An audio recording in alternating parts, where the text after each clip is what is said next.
Bonjour à tous et bienvenue sur boursicoté.com pour cette nouvelle analyse technique Forex et matières premières avec une paire de devises euro-dollar donc qui confirme son orientation plutôt haussière dans cette dynamique court terme en restant aussi au-dessus des 1.2170.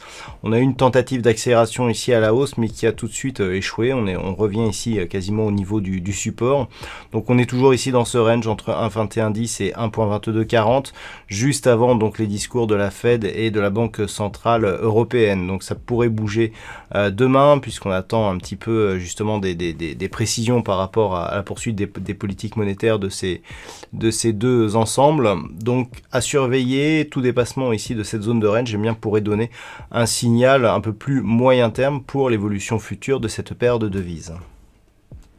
Du côté de la paire de devises livre sterling contre dollar américain, on est toujours là aussi dans un range, alors un peu plus serré celui-ci, entre 1,41 et 1,4210. On était plutôt dans la partie supérieure hier, on revient dans la partie inférieure aujourd'hui, mais globalement on reste ici dans cette zone de neutralité. Donc pour l'instant, d'un point de vue court terme, c'est totalement neutralisé. Par contre, d'un point de vue moyen terme, on reste ici dans une dynamique qui consolide après une forte tendance haussière moyen terme, dans laquelle on est toujours, puisqu'on considère que tant que l'on est ici dans ce range, on est dans une phase de consolidation horizontale, mais que le fond de la tendance reste orienté à la hausse.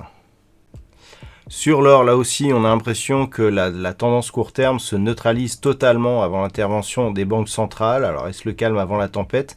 Nous aurons la réponse demain. Toujours est-il que cette zone ici des 1890 $ l'once qui était résistance ici sur cette phase et qui a depuis ici été validée en tant que support, malgré quelques franchissements, eh bien on reste ici au-dessus de cette zone et donc pour l'instant on est dans une phase de neutralisation court terme. Alors là aussi, du point de vue de la tendance globale, on reste dans une dynamique plutôt haussière. D'un point de vue moyen terme, on attend ici un retour sur 1957 pour tester justement cette zone de résistance majeure et tester donc cette dynamique moyen terme qui est toujours légèrement baissière, puisque nous avons ici, après les records de l'été dernier, eh bien une petite phase de consolidation qui dure depuis maintenant un an.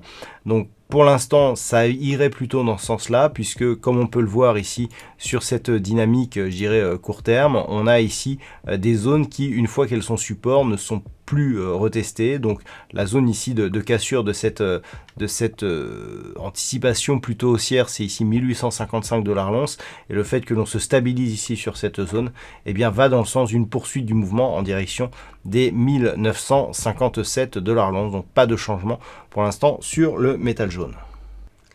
Et puis sur le WTI, on reste ici dans une dynamique haussière suite à la rupture ici des 66,50, rupture de cette résistance qui a été validée ici comme zone de support, et depuis on a une dynamique ici, malgré une petite hésitation, eh bien, qui continue à inscrire de nouveaux plus hauts significatifs. On avait du mal à rester au-delà des 70 $ le baril hier, eh bien on a validé donc ce franchissement aujourd'hui, on est resté un peu plus longtemps, nouveau point haut significatif de tendance court terme, avant un retour ici sur un niveau proche des 69,50, mais lorsque l'on se rapproche, voilà, on peut bien constater ici que la moyenne mobile 20 exponentielle agit comme zone de support ici sur cette zone d'évolution, ce qui est encore le cas sur la bougie actuelle. Donc nous restons ici dans une dynamique haussière avec comme objectif moyen terme une poursuite aussi en direction des 75 $ le baril.